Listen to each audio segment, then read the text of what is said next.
तो जो लोग इस कंपनी में, इस आईपीओ में लिस्टिंग गेन के लिए इन्वेस्ट करना चाहते हैं, उनके लिए अच्छी खबर नहीं है। कुछ 4 या 5% का ग्रे मार्केट प्रीमियम इस आईपीओ में अवेलेबल है। सोना बीएलडब्ल्यू प्रिसीजन फोर्जिंग्स लिमिटेड के बारे में हम बात कर रहे हैं यहाँ पे।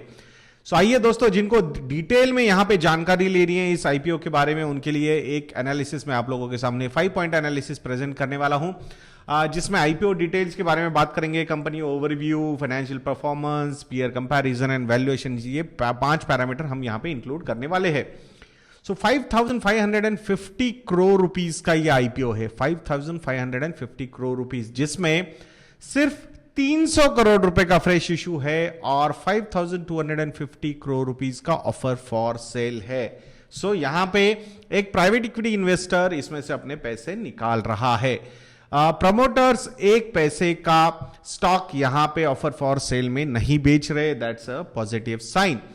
ये जो फ्रेश इशू रेज किया जा रहा है 300 करोड़ रुपए का, ये क्यों रेज किया जा रहा है, ये कैसे यूज होगा? So around 241 crore rupees out of this fresh issue is going to be used for pairing debt. तो डेट ज्यादा है कंपनी पे, वो डेट यहां पे कम करने के लिए ये पैसा यूज होने वाला है। Out of 300 crore rupees 241 crore rupees, और बचा हुआ पैसा जनरल कॉर्पोरेट पर्पसेस के लिए कंपनी यहां पे यूज करने वाली है। सो कौन है वो इन्वेस्टर जो यहां से निकलना चाहता है? वो है सिंगापुर टॉपको, ब्लैकस्टोन ग्रुप की एक कंपनी है।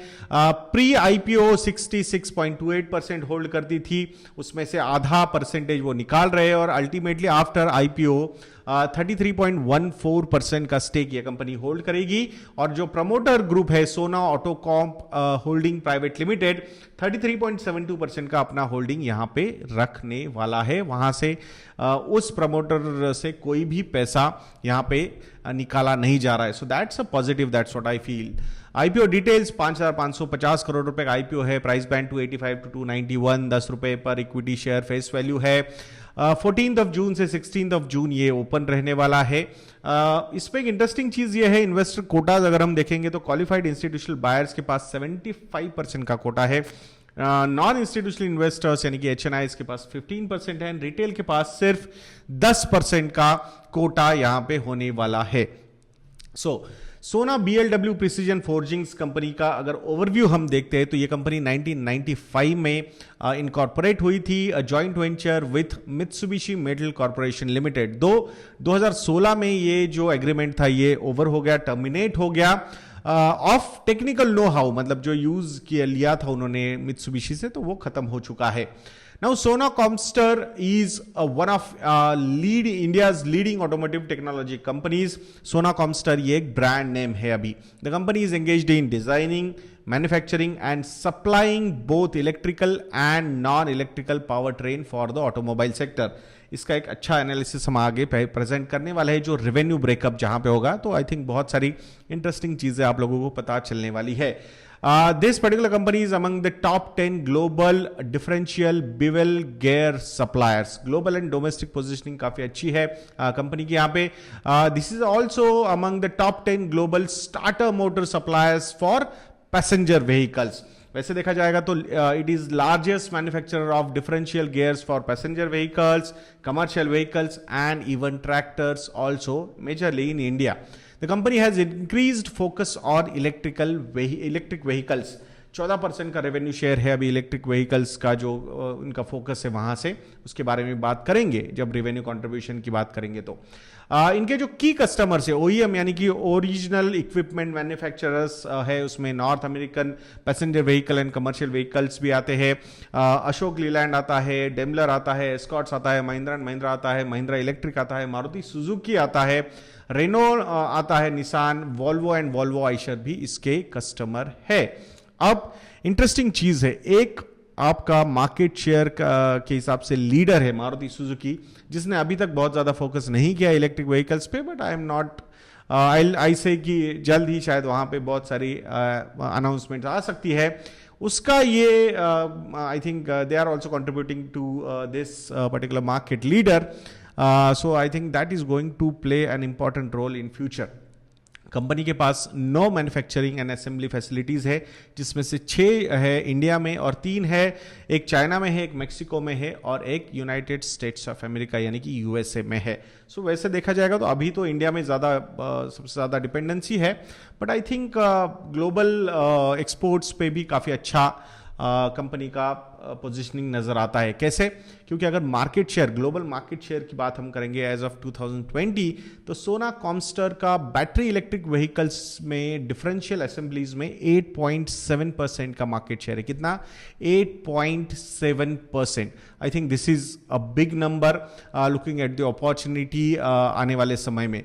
डिफरेंशियल बिवेल गियर का मार्केट शेयर की अगर हम बात करते हैं so that is also 5%। Starter motor का मार्केट शेयर है 3%। सो global market shares of 8.7%, 5% and 3%। Definitely जो इंडस्ट्री पे पूरा ऑटोमोबाइल सेक्टर शिफ्ट होने की कोशिश कर रहा है इलेक्ट्रिक व्हीकल्स का, वहां पे अगर single digit market share global position में है तो मुझे लगता है काफी अच्छी earning visibility and growth visibility यहां पे हमें प्रेजेंट होती हुई नजर आ रही है। नाउ रेवेन्यू फ्रॉम ऑपरेशंस की अगर हम बात करेंगे, why this particular company is not having that much of grey market premium compare to earlier IPO जो हमने देखे थे और बहुत जबरदस्त उनको फेवर मिलता था, वो उतना नहीं मिल रहा है। उसके पीछे के रीजन शायद फाइनेंशियल से। अगर रेवेन्यू ग्रोथ हम लास्ट 3 साल की देखते हैं तो 8.6% की है FY18 से लेकर FY21 तक, बट लास्ट ईयर का ग्रोथ अगर हम देखते हैं तो from 1220 crore rupees to 1566 crore rupees. I think this 25% rise in 1 year in revenue is a good sign, that's what I feel. Revenue mix की अगर हम बात करेंगे geography wise, so 36.1% North America contribute कर रहा है, 26.5% Europe, 25% India, China 7.6% and others 4.8%. So almost 75% of the revenue come from export market.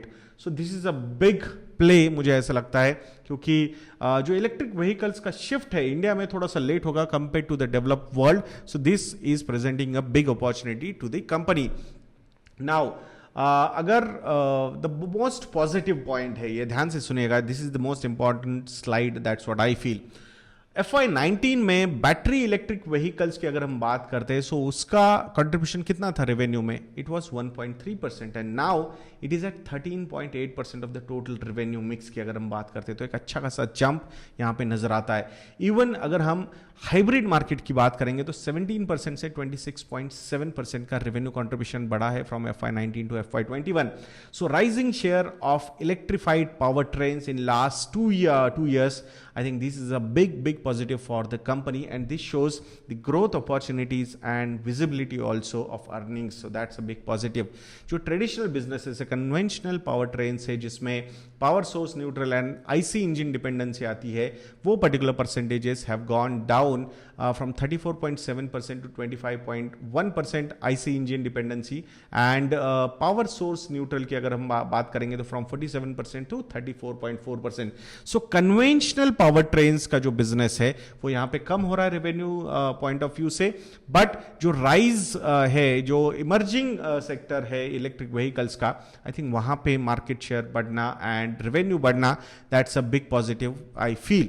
Now EBITDA की अगर हम बात करते हैं तो EBITDA margins are quite strong at 28.2%, though CAGR terms में लास्ट 3 years में it has grown by 8.5% only, but last 1 year from 325 crore rupees to 441 crore rupees.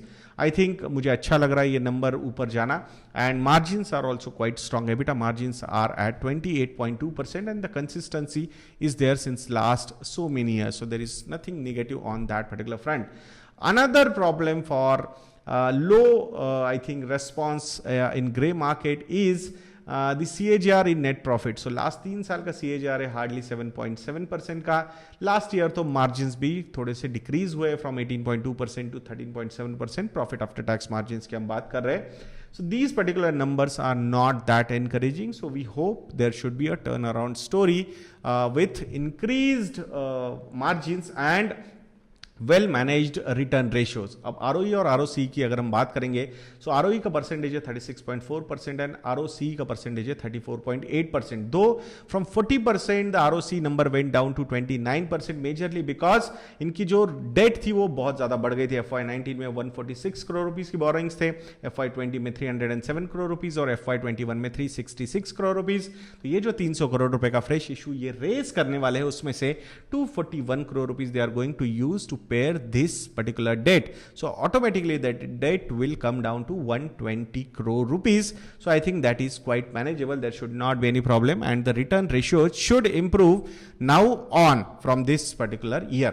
Now the another most important slide and that is peer comparison. तो सोना BMW का जो revenue growth रहा है 8.5% का है, तो इसके जो कंपिटिटर्स है Motherson Sumi, Bosch, Endurance Tech, Wabco, Minda Industries, Sundaram Fasteners, I think इनके कंपैरिजन में 3 साल में एक मिंडा इंडस्ट्रीज ही है जो 17.3% से ग्रो हुआ है and Sona BMW has grown by 8.5%. So positivity यहां पे है compare to the other players. Net profit growth Endurance Tech is at 8.7%, Sona BLW is eight 7.7%. सो 3 साल का revenue and net profit growth में अगर हम बात करेंगे तो दोनों जगह पे ये पर्टिकुलर कंपनी नंबर 2 पोजीशन पे नजर आती है. That's not a bad. So overall industry ही खराब कर रही थी तो वहां पे कंपनी पे भी उसका इंपैक्ट रहा है. ऑपरेटिंग प्रॉफिट मार्जिन की अगर हम बात करेंगे तो सारी कंपनीज में सबसे ज्यादा ऑपरेटिंग प्रॉफिट मार्जिन यहां पे सोना BLW का है 28.2%. आरओसी के नंबर्स भी देखेंगे तो 34.8%, कोई भी नजदीक नहीं आ रहा है. नंबर 2 पोजीशन पे है एंड्योरेंस टेक 17.4%. आरओई का नंबर देखेंगे तो 36.4% का आरओई है, विजाविज नंबर 2 पोजीशन पे एंड्योरेंस टेक है 15.8%. तो यहां पे एक अच्छा खासा outperformance compare to the competitors Sona BLW यहां पे प्रेजेंट करता हुआ नजर आ रहा है. R&D expenditure as a percentage of turnover, that is also an important factor. अगर हम देखेंगे जो इमर्जिंग बिजनेसेस है, जो इमर्जिंग इंडस्ट्रीज है, वहां पे काम कर रहे हो तो definitely you need to spend good amount of money on research and development also. तो वहां पे Bosch is at number 1 position 4.4% और नंबर 2 पोजीशन पे यहां पे सोना BLW आता है 3.3%, जहां आपका 75% of the revenue is coming from export market. So definitely you will have to spend a lot of money on R&D to keep that market share in foreign markets. There is no alternative available for you. So यहाँ पे सोना BLW is doing a good job. That's what I feel. Now valuation parameters पे अगर हम बात करते हैं तो 77.6 का P ratio यहाँ पे मिला है in the IPO. Definitely it is on a higher side. Potential है क्या ग्रो करने का? Definitely it has a good potential to grow because एक इमर्जिंग अपॉर्चुनिटी इलेक्ट्रिक व्हीकल्स में आती हुई नजर आ रही है. सो उस हिसाब से opportunities are ample amount of opportunities but P ratios are little stretched. तो यहां पे I think we can debate between over valuation and premium valuation. So मुझे थोड़ा सा ओवर वैल्यूएशन ही ज्यादा यहां पे नजर आ रहा है. But this is one company you need to keep track of.